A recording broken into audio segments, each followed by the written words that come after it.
The truth is, to be able to hold a handstand for 10 plus seconds and even progress on to handstand shapes, you need to train using a wall. But not a lot of people know what that looks like or where to start, so in this video I'm going to take you through a complete handstand workout designed to help you build the strength to hold a handstand for 10 seconds and beyond. All you need is a wall, a box or bench, and a flat surface for this workout. As you can see, I'm in my backyard right now, so pretty minimal equipment is needed. This is intermediate level, so you should be comfortable bailing or falling out of the handstand safely and inverting with your feet on a box, on the wall, or in the air. Let's start with the key to a good handstand workout, the warm-up.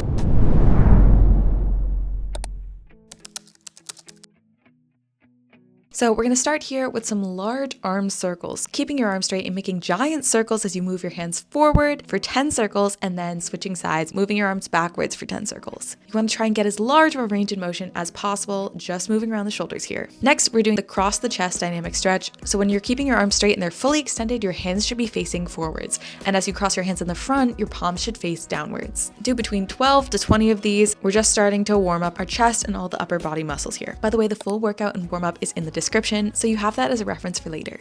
Next, we're getting on our hands and knees and we're moving into our cat-cows. So here we're starting to send a little bit of blood flow and use a little bit of gentle movement in our spine. As you press your hands into the floor and slide your shoulder blades down towards the ground, you're inhaling, then you're arching your back, stretching your chest towards the sky, and exhaling.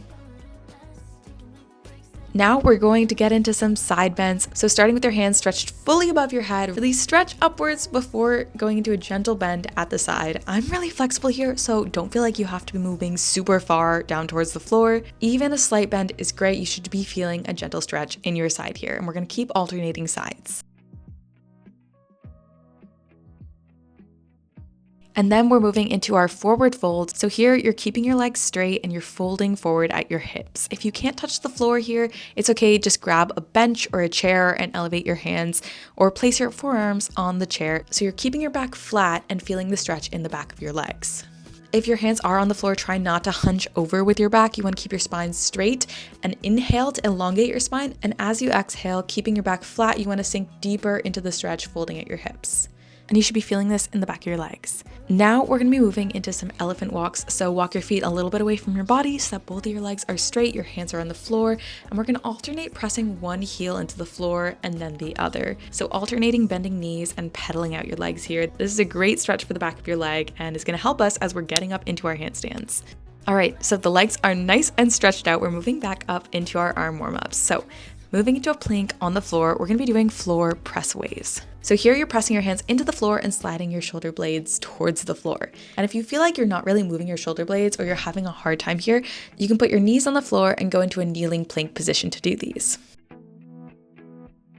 Now, bonus exercise, if you happen to have a bar or you're doing this workout at a gym, you can go into some hanging scapular retractions. Highly recommend if you do have access. So here in a hanging position, your hands should be about shoulder width apart. You're going to pull your shoulder blades down your back and together. But if you don't have that equipment, that is a-okay. We're just going to go on and move into our hand and wrist prep here, which is the more neglected area of the warm-up. But for handstands, it's so essential. Please do not skip this part. So getting into our wrist prep, we're starting off with some wrist circles here. So you want to be moving your hands, only rotating at your wrist, not moving your forearm. Try to keep your forearm in the same place, not doing any circles around the elbow. Keep your elbow straight, your forearm straight. We're just moving around the wrist. Do about 12 circles in each direction.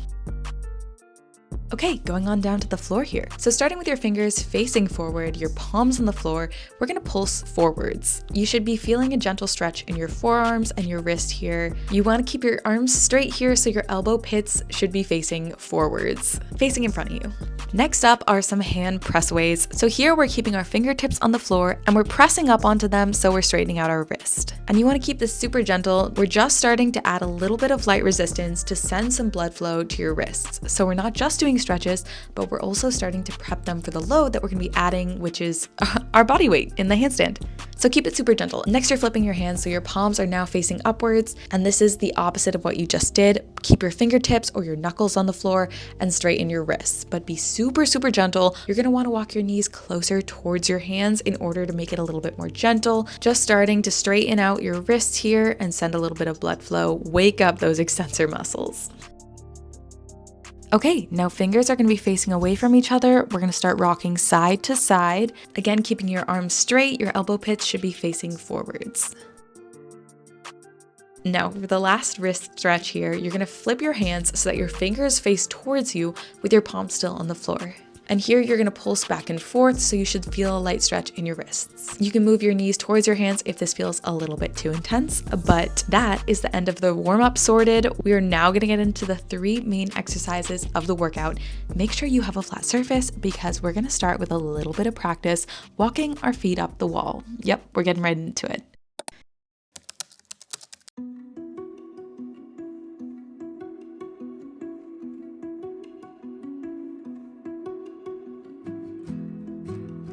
Now you have 2 main options for getting your feet up the wall. Number 1 is to stick one foot behind you onto the wall and kick up with your other foot like this. Alternatively, you can start with your hands a little bit farther away from the wall and slowly walk your feet and your hands closer towards the wall in little steps. We're not going to be practicing holding the wall handstand while facing away from the wall in this workout, so if this feels a little bit scary, a little bit too intimidating to start, I'll show you what the box progression is and then we'll work up from there. So grab your box. I like placing mine against a wall so that she doesn't shake and she's nice and sturdy. Start by placing your feet on the box and just hopping down. Just practice starting to invert and then hopping on down. Once you feel comfortable with that, we're gonna start lifting our legs. So here you can see I'm keeping my legs straight, but if your knees are a little bit bent when you're going into this box handstand hold, that is so fine. The end goal is going to be to get your hips right over your shoulders and then stack your shoulders right over your hands. So this is going to be that alignment that we really want to practice in all of our drills. Now, depending on your chair or box height, you might not be able to do this. Like for example, right now, my box is a little bit low, so my hips aren't quite stacked over my shoulders. And if you're taller than me, you might need a slightly higher box or even use a table, and that is so fine. And again, it's not a big deal if we're not perfectly stacked. What we're starting to do is practice shifting our weight into our hands, building up some strength in our shoulders, and getting used to being upside down. So start shifting your weight into your hands and lifting one leg above you. For this and all the other drills, I highly recommend grabbing a phone and just placing it at a side angle to check your alignment. And for this box handstand drill, you want to lift one leg at a time, keep it straight above you, and then switch sides. That is 1 round. So go ahead and rest 2 minutes before moving into your next round. Now, if you're comfortable moving up to the wall for this first drill, what I want you to do is hold the wall handstand and alternate which leg is straight in the air above you and which leg is rested on the wall. The reason we're practicing with one leg on the wall, even though you might already be able to kick up and hold for a second, is because one leg on the wall helps you stabilize, so you don't need to balance. You don't need to waste energy on balancing. All of your energy and focus is going to be on building up the specific muscular endurance and the mind muscle activation that you need in order to balance and hold your handstand. So for this drill, you want to switch both legs 1 time, and that is 1 round. We're going to rest before moving on to the next exercise. Okay, so 3 cues that I want you to focus on in this drill, and I want you to focus on number 1. If you're already set on number 1, move on to number 2. If you're already set on number 2, cycle to number 3. So I'm gonna give you 3, just pick 2 that you're not super comfortable on and try to focus on them in these drills. Number 1, pressing your shoulders over your ears. So you think about when you're in that handstand, sometimes it feels like the floor is pushing you. You wanna push the floor away with your hands. So think about squeezing those shoulders instead of like this, which will lead in back to bad handstand form. We want to squeeze those. Try to cover your ears with your shoulders. Just cover them like little earmuffs are your shoulders. That's cue number 1. Number 2, gaze between your fingers. So when your hands are on the floor, you're going to be looking between your 2 hands. Somewhere between your hands is where your gaze should be. And if your gaze falls a little bit more towards the heel of your hand or towards your fingertips, that's totally fine. Just try not to gaze like that way or down or like look around your hands and consistently look at the same spot. And if you feel like you've got those 2 really, really locked in, focus on your leg. So one of your legs should be squeezed nice and tight, straight above you. The other one should be resting on the wall as your balance support. So focus on really engaging that leg. You're one straight line, like a little log. That's what you are. Exactly the way that you would practice in that hollow body hold. All right, and we are moving into exercise number 2, which is your wall single leg slides. So getting up into the wall handstand, facing the wall again, you're gonna keep one leg straight above you, aligned with your hips and shoulders and wrists, like in the handstand, and the other leg is gonna be bent at the hip so your foot rests on the wall. Now slide your supportive leg down the wall and back up, and then switch sides, and repeat with the other side. For this entire exercise, really focus on squeezing your shoulders over your ears and squeezing all of the muscles in that that straight leg right above you. In the handstand, we want all the muscles in our legs fully engaged at all times, not just flopping like a noodle, keep them engaged. So do 1 slide per leg, come down, rest 2 minutes before the next round. And again, the full workout is in the description, but for each of these main exercises, do between 2 to 3 total rounds before moving on to the next one. All right, our third main exercise of the workout is going to be our wall flutters, which is such a good drill to start building up that balance while still having some of the support of the wall. And each of these exercises progressively gets harder as your central nervous system, as your body adjusts to being upside down, you get slightly better at balancing in each of these drills. So for wall flutters, you're going to be facing the wall. Remember your cues, shoulders over your ears, slowly floating one leg off the wall to switch your feet. It's okay if you're shaky or you can't hold it great, just try again. Stay slow and engage your leg muscles the entire time. Try not to just flop over. And if you're feeling strong and balanced and you want to try, you can even try floating that supportive leg off the wall to hold the handstand for a second. And it's okay if you fell over there, we're just practicing. By the way, if you're enjoying this workout and want a follow-along version, I have a free handstand workout in my hybrid calisthenics app with follow-along exercises and form instructions. The link is in the description if you want to work out with a little bit more structure, so you can check it out. Okay, moving into the last of the handstand practice before we get into some conditioning. And now is the fun time where we get to do some kick-ups and hold practice. So we got the training out of the way with the wall. We started building up that handstand strength foundation. Now is when you can start practicing your handstand kick-ups. And there are a few ways to enter the handstand, but there are 2 most common ones. You can either lift one leg off of the floor first with the other one following, or you can lift both legs off at the same time, kind of like bunny hopping up there. Just play around with each of these entrances, find what feels best and most comfortable and easiest for you, and I recommend just sticking with one and practicing it over and over and over again until it starts feeling really seamless. And it's okay to fail and flop over, I do it all of the time, it's just part of the process. Now, if you can hold the handstand for a few seconds, great. You can practice kicking up and holding it. Hold it for as long as you can. And if you can't hold it, that's okay too. Just practice the kick-ups.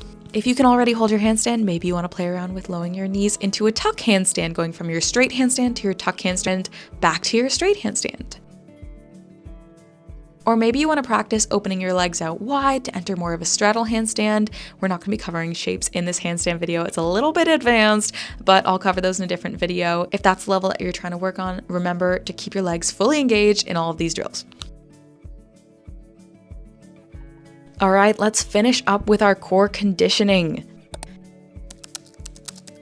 So we're starting off with our hollow holds here. We're gonna do our max hollow hold. If you're brand new, this might be 10 seconds. This might be 15 seconds. If you're more experienced with core training, it might be 30 plus seconds. Find what challenges you the whole time. You wanna be pressing your lower back into the floor. No gap between the back and the floor here. That is not the point. Think about curling your lower ribs towards your hip bones as you press your lower back into the floor while extending your arms and legs away from you. Go ahead and do your max hold, rest for about a minute, and then repeat. We're doing 3 rounds of this. I know, core conditioning is good for you though. It's good for the handstands. And the second core conditioning we're gonna be doing is some plank shoulder taps. So we could just be doing plank here, but instead we're gonna train our core to resist rotation. So lifting one hand off the floor to tap the opposite shoulder and then switch sides. And it's okay if your feet start to lift off the floor, really just try to ground them and brace your core to keep your torso nice and flat, like a stick, like a straight line from your shoulders to your feet. When I say brace your core, by the way, I'm not talking about sucking your belly button in, I'm talking about really squeezing your core as if someone's about to punch you in the stomach. Like that's what we think of when we think about bracing. Do 3 rounds of that, and that is going to be the entire workout. I highly recommend finishing up with some stretching and also doing some box breathing. Here, I just started doing that more recently, ever since taking some calisthenics classes with Coach Chris. He taught me this one, and it is so great for feeling really recentered after training and just resetting and not rushing into just the next thing in the day. So for box breathing, you're going to breathe in for 4 counts, hold for 4 counts, and exhale for 6 breaths. And then repeat that for a few times just to reset yourself before heading off into the rest of your day. And that's going to be breathing in for 1, 2, 3, holding for 1, 2, 3, exhaling for 1, 2, 3, 4, 5, and then you're going to go ahead and repeat that a few times. So that is the full handstand workout. If you enjoyed it and are working on your handstand, let me know in the comments. I'd love to know what stage of the handstand training that you're at. And don't forget to subscribe to see more handstand videos, and I will see you in the next one.